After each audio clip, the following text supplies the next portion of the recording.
Ontem comemoramos o Dia Mundial do Meio Ambiente. A data foi criada em 1972 para marcar o início da Conferência das Nações Unidas sobre Meio Ambiente Humano, realizada em Estocolmo, na Suécia. Há pouco mais de 40 anos, aquela era a primeira vez que chefes de Estado se reuniam para debater a temática ambiental. Naquela oportunidade, não compareceram os países do bloco soviético, mas esse boicote fazia parte da dinâmica de um mundo dividido, bipolar.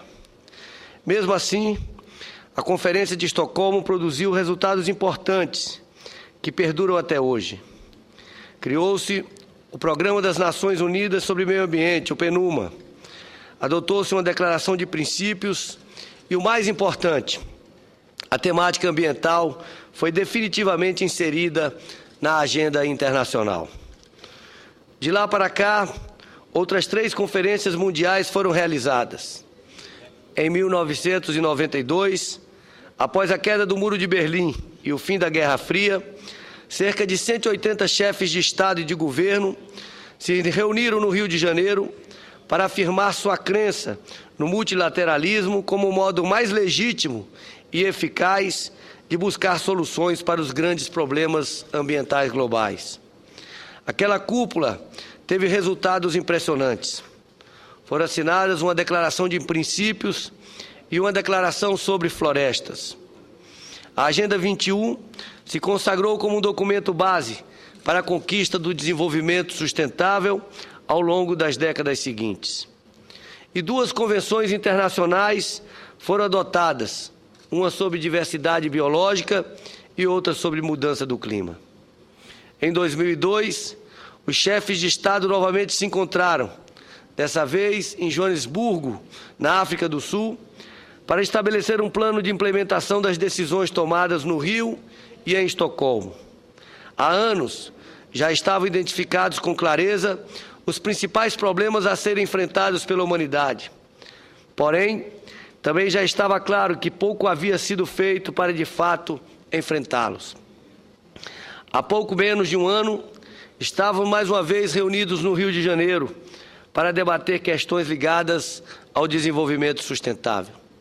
A Rio+20 poderia ter alcançado resultados práticos ambiciosos, mas limitou-se, basicamente, a sistematizar as discussões travadas até aquele momento. Oxalá o documento gerado pela conferência seja mesmo o fundamento de uma evolução decisiva da economia em uma direção ambientalmente responsável e socialmente justa. Em todas essas ocasiões, o Brasil foi protagonista. A partir da Rio 92, o país adotou uma postura de vanguarda, como porta-voz de parcela importante dos países em desenvolvimento, na defesa do meio ambiente e de objetivos sociais. Embalados pela reconquista da democracia, os brasileiros buscavam mostrar ao mundo nosso compromisso com o progresso da geração atual, sem prejudicar o potencial das gerações futuras. Desde aquela época, muita coisa mudou. A economia mundial está cada vez mais conectada, as cadeias produtivas mais globalizadas. As economias norte-americana e europeia foram afetadas por uma profunda crise que se abateu e continua a provocar efeitos nos países centrais do sistema capitalista. A China avança a passos firmes, ameaçando desafiar a hegemonia econômica dos Estados Unidos. A democracia foi consolidada no Brasil, a economia brasileira foi estabilizada e obtivemos sucesso em políticas de inclusão social. Nesse contexto, o Brasil se depara com enormes desafios. No campo econômico, o país precisa adotar medidas firmes para amansar o monstro da inflação, que voltou a preocupar economistas e, mais importante, ameaça corroer o poder de compra das famílias. É verdade que o nível de emprego é um dos mais altos já registrados, mas é preciso investir pesadamente em desenvolvimento tecnológico e inovação para impulsionar a produtividade e a competitividade da economia nacional. Na esfera social, o Brasil tem tido sucesso na sua estratégia de combate à pobreza por meio de políticas de redistribuição de renda. Mas é preciso firmar um compromisso real e decisivo em favor da educação. No futuro, o conhecimento continuará a ser a base da economia. Precisamos investir na formação de nossas crianças e de nossos jovens para que o país esteja preparado para o amanhã. Somente com o acúmulo de conhecimento, a produção brasileira ganhará valor agregado, com evidentes benefícios para todos nós. Na esfera ambiental, os desafios não são menores. O Brasil tem a oportunidade de assumir um papel de liderança na promoção de uma relação mais saudável entre economia e meio ambiente. Dados divulgados ontem pelo Ministério da Ciência e Tecnologia e Inovação indicam que as emissões brasileiras de gases de efeito estufa caíram 39% entre 2005 e 2010. As emissões do setor uso da terra e florestas caíram 76% no período. A principal causa dessa queda foi a redução do desmatamento na Amazônia.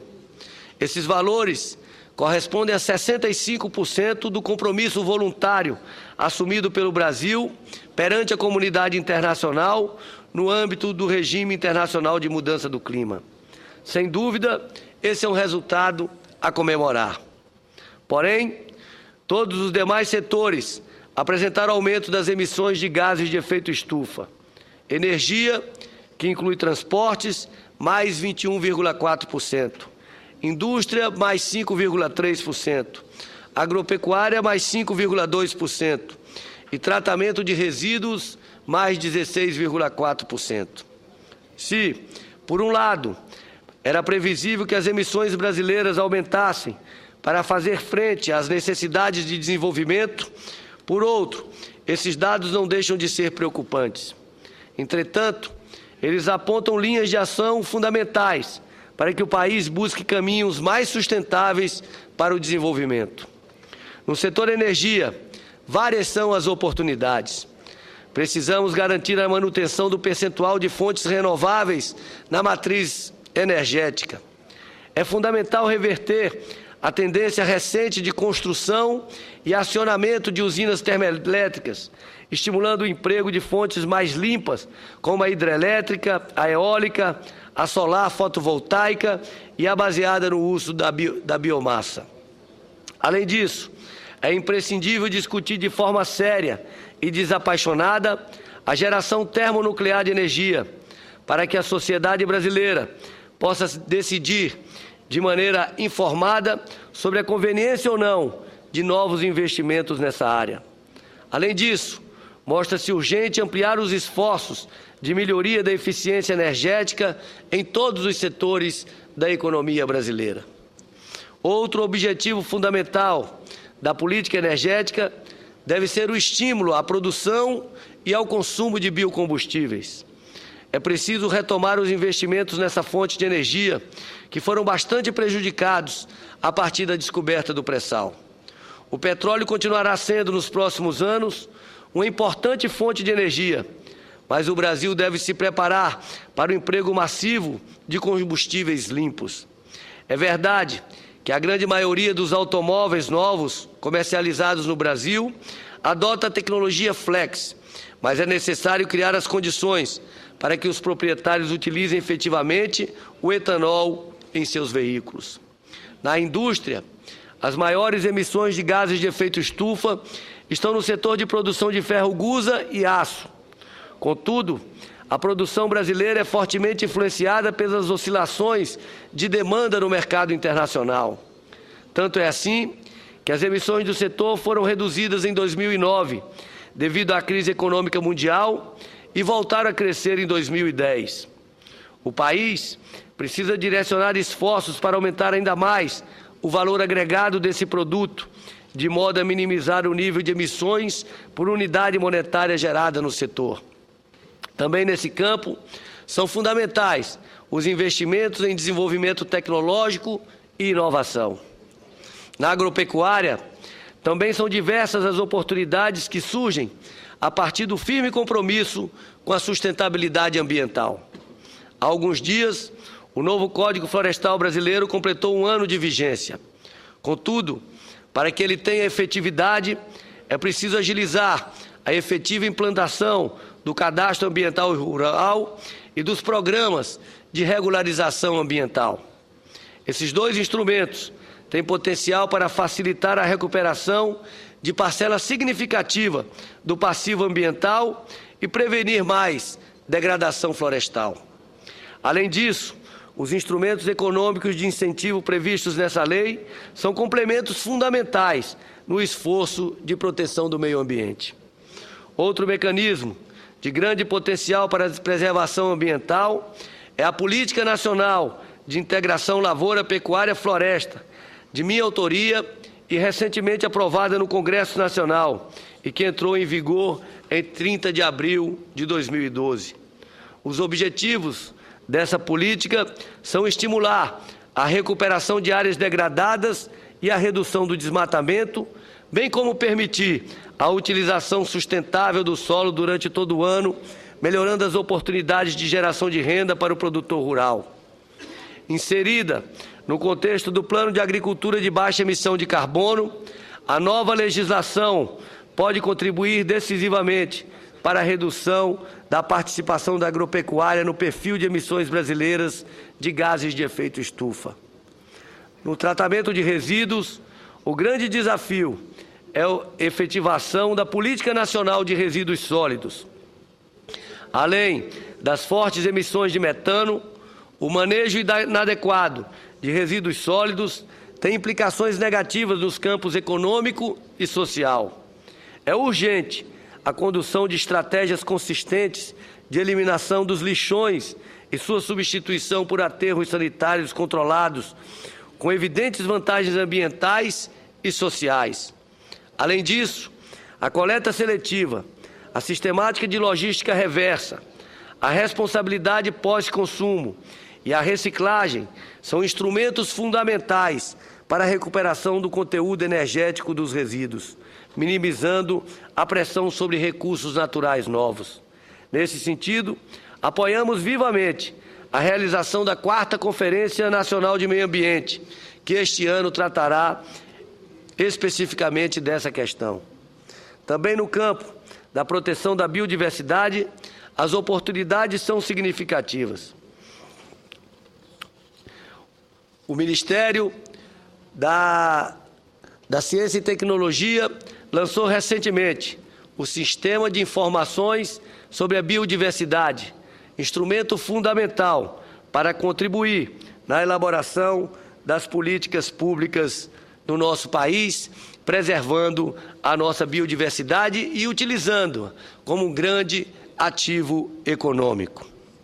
Ainda relacionada à proteção da biodiversidade, é cada vez mais urgente a edição de uma lei específica para a proteção e o uso sustentável do bioma cerrado, em que pese a visibilidade, inclusive internacional, da Amazônia brasileira. Atualmente o cerrado é o bioma mais ameaçado no país. Cerca de 50% da vegetação original já foi derrubada, principalmente para a implantação de agricultura mecanizada. É fundamental também a aprovação da PEC do Cerrado, que insere este bioma no rol do parágrafo 4º do artigo 225 da Constituição Federal, que lista os biomas considerados patrimônio nacional, cuja utilização deve dar-se segundo o estipulado em lei. Além disso, é preciso promover uma política mais efetiva de criação e implantação de unidades de conservação em todos os biomas brasileiros, inclusive costeiros e marinhos. A regularização fundiária dessas unidades é imprescindível para a convivência pacífica com a comunidade vizinha. O mesmo se pode dizer sobre a demarcação de terras indígenas. Nestes assuntos, a atuação do poder público deve ser criteriosa para evitar uma escalada de conflitos que se verificam hoje em Mato Grosso do Sul e em menor intensidade na região do Parque Nacional da Serra da Canastra, por exemplo. Mas é fundamental seguir na política de demarcação de terras indígenas, como uma forma que vai garantir tranquilidade para que essas comunidades possam viver mantendo a sua cultura e as suas tradições. No que se refere às águas, é fundamental estimular a criação de comitês de bacia, onde eles ainda não existem, bem como fortalecê-los onde já foram criados. Esses comitês funcionam como verdadeiros parlamentos das águas, uma instância em que o poder público, os usuários e a sociedade civil interagem para prevenir e resolver conflitos, bem como para estabelecer as condições de utilização sustentável da água disponível. Nas regiões onde os comitês são fortes e atuantes, eles têm constituído um poderoso mecanismo complementar de desenvolvimento sustentável na área da bacia. Também nas cidades, a questão ambiental deve ser enfrentada com vigor. Medidas nesse sentido vão desde a racionalização do planejamento urbano até a utilização de meios de transporte mais eficientes e menos poluentes, por exemplo. Nesse contexto, a promoção da responsabilidade socioambiental nas empresas se apresenta como um poderoso mecanismo de modificações dos padrões insustentáveis de produção e consumo da sociedade. A implementação de políticas públicas de mobilidade urbana, priorizando o transporte coletivo, também se fazem imprescindíveis para construir uma cidade e uma sociedade com melhor qualidade de vida. Senhoras senadoras, senhores senadores, o Brasil tem a oportunidade de assumir um papel de liderança na promoção do desenvolvimento sustentável. Diversas oportunidades serão geradas com o aproveitamento das potencialidades ambientais do país. Mas, para isso, é imprescindível a firme decisão do poder público e da sociedade brasileira nesse sentido. As iniciativas atualmente em curso são importantes para o enfrentamento da questão. Porém, é preciso tirá-las do papel e transformá-las em realidade. Traduzir o discurso em ações concretas que produzam resultados efetivos no mundo real. O controle do desmatamento na Amazônia deve ser comemorado. Contudo, muito ainda está por ser feito em diversas outras áreas. É o que tinha a dizer, senhor presidente. Muito obrigado.